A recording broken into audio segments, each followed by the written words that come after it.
Hey guys, welcome to Star Wars on High. Thank you for stopping by. We are back. It is episode 4 of the High Republic show, and I have not watched this yet. I'm late to the game, was busy after work, so I did not get to go until now. You're going to see my live reaction, just going through the video. I hope you guys check it out and enjoy. There has been a lot of the High Republic recently. We got a new book this week, Out of the Shadows. We got a new comic today, issue number 7. We had the High Republic Comic-Con panel on Friday, and we have a High Republic show as a fast follow. So much going on right now. It is absolutely crazy. So make sure you like and subscribe to stay tuned in. Jump into our Thursday night live streams with Star Wars Timeline and myself, where we talk about all things Star Wars in our weekend review. So without further ado, let's get into it. Okay, got myself in the bottom right corner here. Try not to cut everyone off. I clicked play on this, started recording, and I want to say something right off the bat because I forgot last time or time before. There could be spoilers here for the Rising Storm or for Race to Crash Point Tower. Beware. So if you have not finished those books yet, don't read them. I think most people know that by now. But just in case you haven't, there's probably going to be spoilers here. So want to make sure that's said. We got Krystina ready to go. Let's get into it. Today on the High Republic show, we're talking with all the High Republic authors about what's to come for the future of the series. Plus, we'll learn more about the Wayseekers than you ever thought possible. That is so Take a awesome. Deeper dive into the Jedi Council of the High Republic. That is reveal also some awesome. never-before-seen exclusives and so much That's more. awesome as well. Just like Loading Okay, this show Great Storm, the sounds High dope. Republic show returns when you least expect it. Show sounds Kyle, dope. hit me with that animated open. For 1,000 generations of Jedi. This is a great intro, by the way. Peace, justice.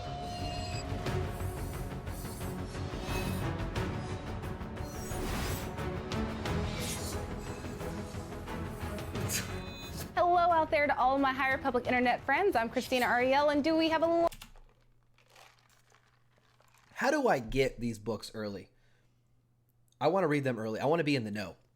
I see them. I mean, I need to be have the hookup. Okay, sorry. Let's keep Lot going. to cover today. Since we last met, not 1, not 2, but 3 new High Republic books are released, as well as more comics. And while Yep. we usually deal in So much. spoilers here, this time around we're going to avoid any for Justina Ireland's Out of the Shadows, just to give y'all a little more time to read it, since it's Okay, been out nice. literally hours They at called this spoilers point. out here. But that doesn't mean we aren't going to talk about every little detail for everything else that was released since we last talked. In fact, let's jump right into it, shall we? I do my own stunts! I love this timeline. Love the graphics. As Avar battles the Drengir alongside the Hutt, Skier is still in a state of stasis on the Starlight Beacon, being watched over by KEATON. Suddenly, So I know she just said it. I just want everyone to be clear. We are getting into spoilers here for some of the comics and stuff too. If you've already read them, good recap here. Just want to double warn anyone. the Drengir take over his body and attack Kiev. Connected by the Force, the two are able to discover where the great progenitor and root of the Drengir is hiding. During this Force connection, Skier breaks his bond with the Drengir by literally ripping his own arm off, and Kiev figures out where Pretty the cool. progenitor is hiding. Luckily, she scratched the name Lolita onto her bracer before the bond was broken, so she would remember. So like needless to say, it's been a crazy time in the High Republic. And what better way to relax and celebrate a job sort of well done than with the Republic Fair? I love this artwork. This poster's so good. I really want like a big, I want a display. Can I get a display like I have over here but for the Republic Fair? That's right, it's Republic Fair time on Valo. And Supreme Chancellor Lena So is pulling out all the stops. Jedi, dignitaries, a petting zoo. It's all here and nothing could possibly go wrong. Oh, I love this artwork. It's cool. If it wasn't Star Wars. The first day of the fair goes off without any major problems. However, young Padawan Ram Jamaram noticed a group of Nile fleeing from the main hub of interplanetary communication for Valo, Crash Point Tower. Ram fixes the tower, or so he thinks, and sneaks off to the fair where the Jedi are. Being a plucky Padawan, Ram bypasses the front gates and sneaks in, which gets him caught by Valo security and promptly thrown in jail before he can warn the Jedi. Meanwhile, the Nile have begun a bit of infighting with the Tempest runner Pan Ada revealing that Marchion Ro doesn't actually get the hyperspace pass himself, but from an old woman he keeps alive. Not to be outdone, however, Marchion Ro counters this act of insurrection by secretly recovering a mysterious weapon known as the Leveler. First, he throws his helmet at the dude. Well, actually, that's after, I guess. Panada first shocks himself for like an hour and then is like, oh yeah, I know he gets the pass. And giving the Nile permission to attack the Republic Fair. Cool. Back on Valo, former Padawan turned Saber for Hire Ty Yorick is en route to the fair with her clients Claren and Mantessa Shakat to show off their new inventions to Senator Tia Toon. Only problem is it's filled with the illegal substance Racanium. That, and having Ty Yorick draw her lightsaber as part of the demonstration doesn't sit well with the Senator or the Jedi, prompting Stellan Gios, Elzar Mann, and Bel Zettifar to My boy Elzar on The Light of the Jedi cover kind of photoshopped into Rising Storm. Gotta love through it. the window. Amidst the scuffle, Mantessa turns on her new invention, which coincidentally prevents lightsabers from powering on. It's funny, like the Needless to say, demonstration. the Jedi subdue Ty and Mantessa and send them to jail. Suddenly, the Nihil attack the Republic fair. Stellan Gios is busy protecting Chancellor So. Bel Zettifar saves the Chancellor's son from a sinking ship, and Elzar Mann taps into a bit of the dark side to help him fight alongside Ty Yorick, who happened to... Best part, I love that part of the book. All about the dark side. All about the dark side. Let's go, Elzar. I'm looking for Darth Elzar. escape imprisonment thanks to the Padawan in the cell next door. Ram Jammer Ram. Don't you love it when books overlap stories like that? After escaping jail, Ram and Jedi Lula Talasola battle Nihil in the sky and on the ground on their way to Crash Point Tower, but discover the Nihil have planted it with Drangir. Together, the two turn the Drangir against the Nihil and fully restore communications throughout Valo, allowing an SOS signal to get off planet. a little visual On the they've done here. Nihil ship, the Gaze Electric, the Nihil are celebrating their attack when it's revealed that not only is Bel Zettifar's master Loden Greatstorm on the ship, but he's also alive! Hooray! Nothing bad will ever happen to Loden Greatstorm. My favorite. Thanks to a connection with Mari Santeca, Loden battles his way through the ship, encountering Marchion Ro brandishing Loden's own saber against him. Loden calls out to Bel using the Force as he comes to the aid of his master, barely escaping the Gaze Electric.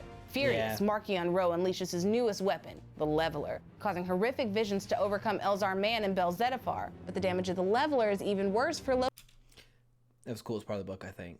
I really like that. The Leveler. Loden Greatstorm. He's been calcified into a stone-like husk that disintegrates at the slightest touch, causing Stellan Gios to feel fear for the first time in decades. And once again, the High Republic crushes my dreams of a happy ending for Loden Greatstorm. Yeah, it really is true. They host us twice here. I am Nick Martorelli. I'm an executive producer at Penguin Random House Audio. Tempest Runner is the story of Lorna D. after she and her crew have been attacked and defeated, and this is the story about her being captured by the Republic and trying to work friendships, work her factions, and bring her crew back. I have always thought of these audiobook originals as celebrations of the audiobook This is roster awesome. we have. We work with so many great readers and narrators. Mark Thompson, we have Jonathan Davis, Jessica Almazy, January Lavoie, these people who have been reading Star Wars audiobooks, and This is like a full we wanna production. Get them involved in an audiobook original. These actors get to create these characters for the first time. There is nothing that they need to match. There is nothing that they need to follow. That's true. That's They probably just pretty sort of freeing Look creatively. at these people in this script and bring them to life fully. One of the things I really like about this script is sort of how it examines Lorna and how it looks at what a Tempest Runner's relationship with herself. So is that our first art of her maskless? Because this is kind of exactly what I kind of saw her as. Let's just say I don't want her to bite me. Those teeth are gnarly. You know, I'll tell you, Lorna D is a good kind of side to Marchion Ro. I mean, I definitely like Marchion more. I think his background's more intriguing. His Leveler artifact hunt has been very fascinating, but I think Lorna's been kind of a good wild card to keep him on his toes. I hope she doesn't assassinate him. If you guys are talking to me, I hope she doesn't become the main one. I want to see Marchion lose to the Jedi eventually. Well, actually, I'd like to see him win. Do you think he's going to win, guys? Let me know down below. With her friends is really interesting. What I hope fans take away from this is a real understanding of the work that Cavan Scott did to sort of mine what this relationship of one of these people would be like. What kind of person becomes a Tempest Runner, and what happens when they're confronted with the world outside of them. When they see that there are other things in the galaxy besides the Nihil, what challenges does that make to a person? Yeah. August 31st is close, guys. Very exciting. It's like a month The away. High Republic represented an era of relative freedom this is for awesome. the Jedi Order, and that spirit of independence was best characterized by Wayseekers. Oh, I love this. Wayseekers are Jedi that only follow the calling of the Force, free from the Jedi Council's direction, fulfilling whatever purpose the Force guides them to. Yes. Yes. The coolest thing they've introduced. Orla Drenny is probably the coolest character, one of the coolest characters we've been introduced to. All the little art previews they just showed, I want stories about each one of them. They all look dope. Taking full advantage of the prosperity of peacetime, these Wayseeker Jedi have followed the Force to mountaintop meditation, Okay. aided war-torn worlds, Look at that. It's like Plo Koon. and in one legendary instance, became a minor singing sensation on Alderaan. Wayseeker Orla Drenny has followed the Okay, I don't know if I need that story. No. Force into the frontier, where she and fellow travelers encounter a wicked space station infested with the presence of the dark side. Oh, I love this book. Is this what the Force had been calling her to do? Well- for Orla, her journey as a Wayseeker has only just begun. So as many of you know by now, last week I hosted the San Diego Comic-Con panel for the High Republic, where we revealed a ton of upcoming books. In the live, I also cut off Daniel's face. I did do a breakdown of this video, did a full live reaction as well. If you haven't seen it, check it out. But what you didn't see was a conversation I had with the authors afterwards about what it's been like working on this and what we can look forward to in the future. Check it out.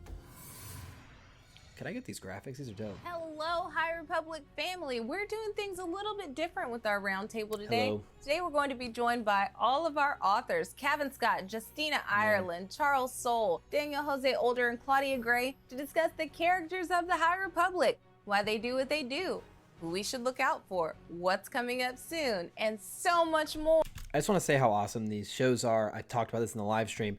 We're getting comics, we're getting books, we're getting audiobooks, we're getting kids' books. We're getting shows, we're getting panels. There's active authors on Twitter. Like, you were getting so much fan information and knowledge. I love the work they've done in this. I just want that to be said. Welcome, y'all. I have a question. Is there a particular character or event from Phase 1 that we should revisit? Well, I know Or that one character that I introduced in Into the Dark Comac. that I didn't think was going to be around as much in the future, that I was very, very wrong about, would be Nan. And I would also say to keep an eye out on Affy. We meet her as a young character. The only right answer was Geode. F-. In Into the Dark, who is primarily sort of, her biggest concern is this huge thing that is going on with her mom's sort of corrupt shipping guild. But she's emerging more and more, not only as an independent character and a player in her own way, but she's picking up both allies and enemies in unexpected quarters. I'll jump onto that because I had the pleasure of writing the crew of the vessel in the IDW series. Yep, he did. His most recent comic. It's so much fun. I think that's one of the coolest parts about this whole thing, is that these characters are all just in the mix. And reading Into the Dark, you know, my head was already like spinning with all the cool things that could happen with all these cool characters. They're so exciting. And it was great because then I got to bring in Geode and Leox and everybody and have them hang out with Quart and Farzala and everybody else and some Hutts. And it's so much fun. So with that, you know, process-wise, basically the first thing I did was send the draft to Claudia and say, like, does this, you know, match? Does this feel true? And when she said yes, I was like, okay. That's really cool. I did something right. I wrote Geode right. Woo! Wow. Beautiful. Mission accomplished. But that's really exciting. So that, and for my part, I would say, actually a location. They stopped by a place called Brant Tarnum in the 5th issue of IDW High Republic Adventures. And that turns out to be an important place in the larger mythology of what we're working with, which is really exciting. It pops up in places you wouldn't expect, I would say. But also Quart and Farzala, keep an eye on them. There's a lot going on with them, and we get to see them grow and change as the series goes on. Quark is dope. Who you keep an eye on? Mark Inro, obviously. And that's not just because I'm writing a story about him soon. There's a scene set with the Jedi Council in Light of the Jedi. It's just like an interstitial chapter. I'd take a look at that. I think there's some interesting things that are said there. And then there's a bunch of moments in some of the stories where Markian or the Nile talk about hints at their past. And I think a lot of those elements are interesting, and we didn't do those for no reason, and those might be worth taking a look at. I love it. That's exactly what we wanted to hear. Definitely on the top of my list of well, I'm excited about every new project they announce, but Markian Ro, I think, is one of the biggest, best things they've got going for them. I think the villains in Star Wars are so important. And to learn more, the mystery, the leveler, it's great stuff so far. Cavan. Han and Lorna have been exciting to develop over the Rising Storm and Tempest Runner. And perhaps we get to revisit some of the characters that didn't make it out of Light of the Jedi. We have a Santeca coming into focus very soon in your next book, Justina. Is that something that people should pay close attention to? It's all spoilers. Like, I see what you're trying to do, but it's all spoilers. So yes, if it seems like it's important, it's important. And even when it doesn't seem like it's important, it might be important. That's the fun thing about shared storytelling. A breadcrumb in Daniel's story or in Cav's story can end up being so much more in another story. So I think it's probably a good idea, if you haven't picked up the earlier books, to do that. It really is. I can't say it enough. I love Light of the Jedi, obviously. I think everyone probably has at least read Light of the Jedi. but I really loved Into the Dark. I really did. And A Test of Courage was really surprisingly good too. I was very surprised. You know, even if you're like, I don't want to read a kid's comic or a kid's book, it's like a lot of those characters are going to show up in other places, and they're also like laying the groundwork for things that are going to happen. So yes, they really do. Important. They're all very important. Hurting yourself if that's how you approach books. Like honestly, there's just so much good stuff in the literature for young people in general, especially in this initiative. All of those stories, whether they're middle grade, young adult, I can say personally in the all ages comics, they all hit on major important plot points and characters that tie into other things in the larger story, and that's what's so cool about it. So much of writing and so much of this process, especially because it's collaborative, is this mix of, you know, being very intentional about planning stuff out and having this long game of understanding the different beats and the things happening way in the future. I just imagine like your job is like getting in a room and like, guys, let's just like make a whole Star Wars era. Like, that is just dope. Every time I see this like video at the ranch, I'm just like, that would be such a fun job. I'm not talented enough to do that, so I mean, you know, it is just so cool though. I mean, sure. And then there's so cool. also room in there, just like with any process of writing a book, to be surprised. And I know all of us at different moments have surprised ourselves, surprised each other. I've found, you know, Easter eggs that I put in for myself that I didn't realize until later were actually Easter eggs. And that's the joy of it. But there's also so much meticulousness and structure at play here. I will say it actually ties into what you just said. Have any of you had that big moment where a character who might not have been your focus, you see them do something that makes you go, oh, they're so important? In an unspoilery way, I can say that I was really thrilled seeing what happens with Reef and Comac and Justina's book, and seeing how Daniel handled Leox and Affy and Geode with the vessel. It's always awesome just to see that connection and that through point, and to see that like, oh, okay, they actually came across. I mean, that's how you know you actually were able to build the character in the way that you wanted to and meant to. When you see that, like, right, yes, their personality is coming through, and now the character can kind of go on. It's a great lightsaber, by the way. One thing I didn't talk about, this is just a great lightsaber design. It's like a cooler Count Dooku. About you in the best sense. I found that in a different way, working with Harvey Tolibao, the artist for High Republic Adventures. He's such a thoughtful and imaginative creator, and he really brought new levels of depth and dynamics to the characters that I didn't even realize until I saw the way that they played out on the page. And that's really the magic of his art, is that, you know, he can do that, and I'll be like, oh, Court is like that. Yeah, that makes sense. And that's how the characters develop, is through that collaborative process. And that's been so cool to see. So watching them come to life and then building their backstories as we go and understanding different details and nuances of them has just been a really amazing process. I think there's something about flashing forward as well. So we've been planning these characters, and we've all had our own sort of characters as well throughout that we've been pushing through. And then when we've been having conversations and chatting, there's been a moment for me and Daniel when we've been discussing the characters from the Marvel and the IDW, and we realised they're on the same trajectory in ways that you won't necessarily know are coming. As we're planning their story throughout all the different phases, we realise that actually that's where they're heading. And I think that's one of the best moments of this entire initiative, has been those moments when you realise that without knowing, you're planning ahead as well. We've got the idea of where we're going. We are being able to have creativity about how we're going to get there, and then we realise that the answers are in the other stories. Cavan just got a good voice. Have you noticed that? I mean, he's just got he's got the accent, first of all, so all us Americans got to be a little jealous. But it's also just, you know, he should do the audiobook. He should play Lorna D. And that's been very exciting to be a part of.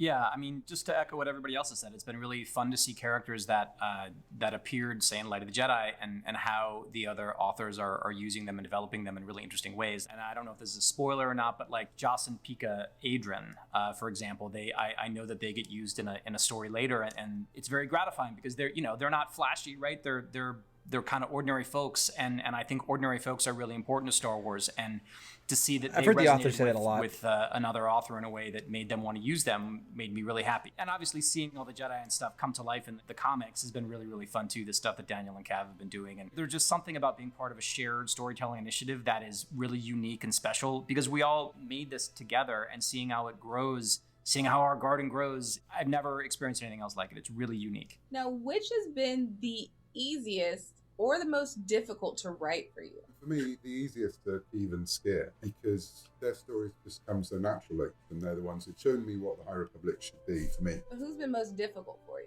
I mean, I can say most difficult for me were Reef and Comac, just because they did come out of Claudia's storytelling, and so I wanted to do those characters justice. I think when you're including the characters that another creator has created, you really want to make sure that you do them, give them the sensitivity and the justice, and you don't necessarily come in and all of a sudden like, Reese on the spies, oh no, it's a very different kind of YA book. I really wanted to make sure that when I was writing those characters, like I wrote them in a way that Claudia found, like, yeah.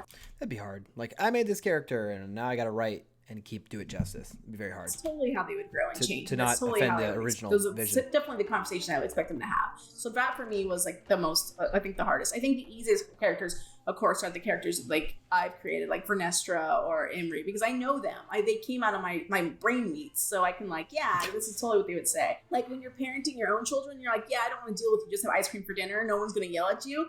But if you do that with somebody else's kids, now you're a bad person. So you just want to make sure that you don't do that. It's almost an exercise in empathy to understand each other's characters and where you are. Yeah, I second that. Writing Vernestra, writing the crew, the vessel, that was definitely the most challenging part. Also, Yoda has its challenges. It's in part in that we know Yoda. We all have this very clear idea of who Yoda and 900 is, but this is a younger Yoda. This is a different Yoda, you know. Notice they showed prequel Yoda because prequels are the best. He makes different choices, and so kind of honoring that, but also making sure that it feels different. That was very challenging. That was really interesting, but it was exciting. It's been really exciting and thrilling, obviously, because Yoda is Yoda. Daniel, I have a very serious follow-up question to that. What is the cookie recipe? I'm actually going to pass that to Claudia, who is an excellent baker. That's the forthcoming the cookbook of the High Republic. Hey. Where you'll get to find all the recipes that we're talking about. That's phase 2, right there. Justina is the more accomplished baker of the group, but I live closer to Daniel, and so he actually gets my baked goods periodically. Claudia made me an amazing birthday cake, and, you know, I'm not saying that that's why Buckets of Blood and Yoda trade recipes, but that is certainly part of it. And Buckets of Blood has really taken on baking duties at the Starlight, you know, which is important. Someone has to, right? And he continues to give unsolicited baking advice to Kantam Sak. We all know someone like that. Well, he could have taken up gardening and taken on the Drangir. That's what they need, just some pruning shears, and they can wrap that up. Now, Charles, who would you say was the most difficult to write? I would say 2 characters, right? On the good side, I would say Elzar Mann, because he has to be calibrated in just the right way. Like, he's sort of a wild card. You know? He's the man. He does his own thing. He wants to go and experience the Force in his own way. So it was very tricky to calibrate him in exactly the right way, but it was fun. And then on the bad guy side, I'd say Markian Rowe, just because he needed to stand alongside Vader and Palpatine and Maul and Kylo Ren and all the other great evil people that we've seen in Star Wars over the years, but he needed to be his own person too, and he needed to be evil in his own way, if that doesn't sound too dumb. So trying to figure out a way to make him complicated and kind of relatable and sad, but also horrible at the same time was a big trick for him. As far as the characters that were like fun and easy to write, I would say Kassav. And then on the good side, I'd say Avar Kriss, because, you know, she experiences the Force through music and is one of her big salient characteristics, and I'm a big music person myself. So being able to kind of the dope cover right there, dope variant cover, a Star Wars character felt very natural and very fun. Are there any particular characters that we should be on the lookout for in this next wave of the High Republic? I'll start with you, Daniel. Ooh, there's a couple. So Master Obratuk, this is the legendary napper. That is Farzala's master. He's a Parwan, which we met some Parwans in the Clone Wars series. There was a bounty hunter, famously. Super weird tentacle guys. And so it's really cool to introduce him. In fact, on Takodana, we also meet a really amazing Jedi who I won't say too much about, but her name is Sav Malagan. And she's one of the baddest characters I've ever written. And I mean bad in the good way. So I'm really excited for people to meet her. She's also like 100 and something. She's quite old. But single-handedly unstoppable. And then finally, I'll say, look out for a character named Crash, who we will be hearing lots more from. Bandicoot. Krystina. What? I mean, I don't know anymore, man. Like I'm trying to who could I talk about without blowing up storytelling? Avon Staros. Staros. Yeah. We get to actually meet Avon's mother, Gira, in Out of the Shadows. So, so there's some things that are going to happen there. So yeah, Avon and her, the Staros clown, because you can never have too many Staros in a room. I love it, because next time we ask you a question, I'm just gonna say, put up a panel that says beep. Justina could not be reached at this moment because spoilers were. Just gonna be like me talking and muted, and then just like, this is all full of spoilers. We cannot actually show what we said. Yes, just have all of us mouth and gesticulate wildly for a few minutes. We can do that. And with the way these stories have been going, I would believe all of it and also speculate quite a bit. I'm going to thank you all again for your time. Thank you so much. And congratulations on your new books, your previous books, and all the amazing art that you all are putting out into the world. You're much appreciated. Earlier in the episode, you may have noticed we slipped a little silhouette of the Jedi Council during the High Republic in the Wayseeker segment. Well, I'm very excited to announce that you're about to discover a whole lot more about who's in the Jedi Council in the High Republic. Watch. Okay, this is big. The Jedi Council has long been home to the most noble and wise Jedi, and those who sit on the Council during the High Republic era are the personification of knowledge and strength. The Council Chamber itself is a place where open thought and speech can flow freely, and it is the members' trust in one another that allows them to work together freely from the constraints of jealousy and ego. If selected to be a part of the Jedi Council, a member can serve for life, or until they choose to step down. The Jedi Council membership This is dope. Is always changing. These are the masters we've seen so far that are part of the Council during the High Republic era. Beginning with Grand Master Yoda, he proves that even in his 6th century of life, he's still as spry as ever, spending most of his time teaching the next generation of Jedi. Joining him on the Council is the wise Anks, Grand Master LAHRU, as well as the bearded Tarnab, PRA-TRE. The diverse collection of Council members also include human Jedi Masters such as KEATON MURAG, Adalai Carao, and TERI ROSASON.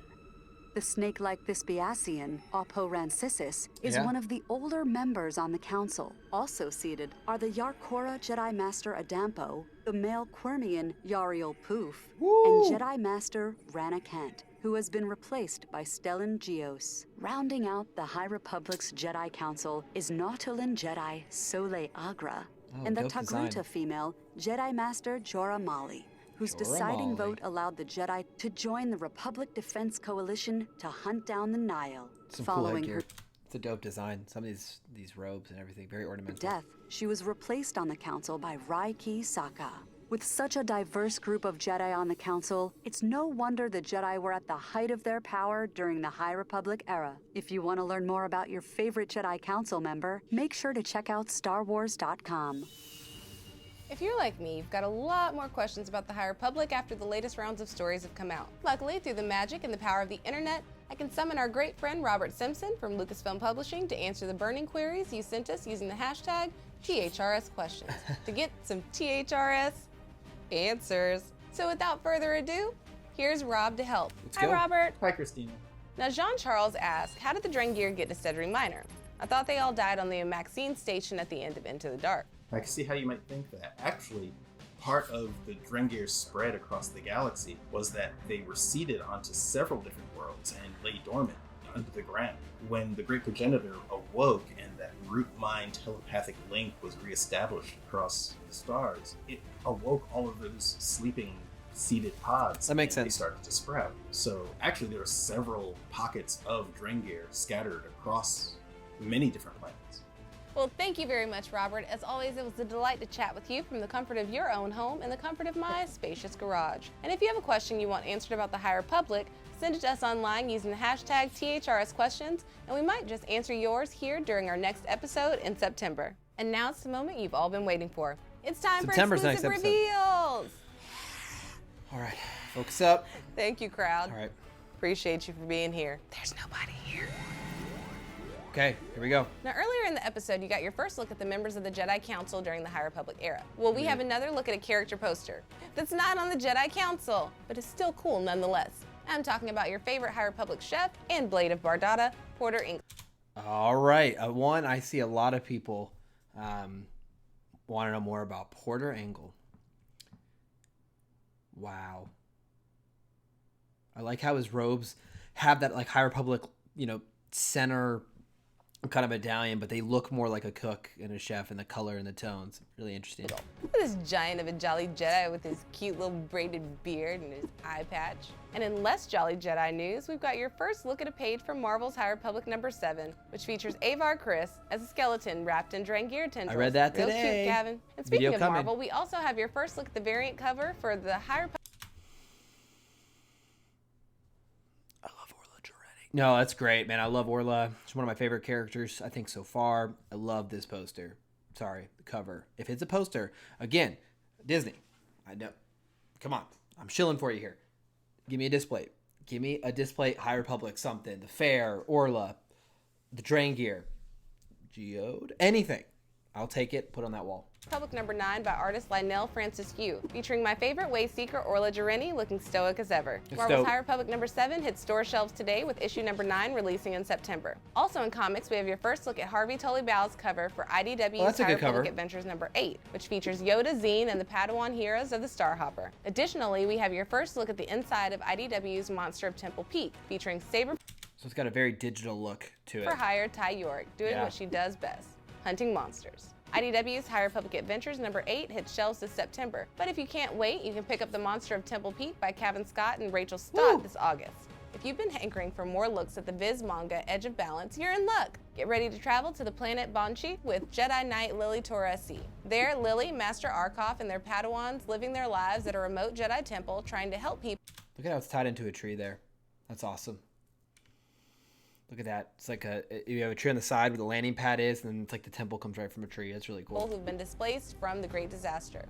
But they must also be dealing with a surprise Drangir attack. Seriously, nowhere is safe from these petulant plants. The Edge of Balance by Shima Shinya and Justina Ireland with art by Mizuki Sakakibara is on sale this September. So that the art is from, I believe, a Japanese artist or Japanese American. I'll verify that, but that's awesome. Finally, if you're like me and have little ones around the house and want to share with them the magic and excitement of the Republic Fair during its attack from the Nile, then pick up George Mann's Showdown at the Fair on October. I will buy this because they showed some of the artwork in this video. I will buy it though. I bought, I forget the name of the book. It is back there though. I bought the kids book for Light of the Jedi as well.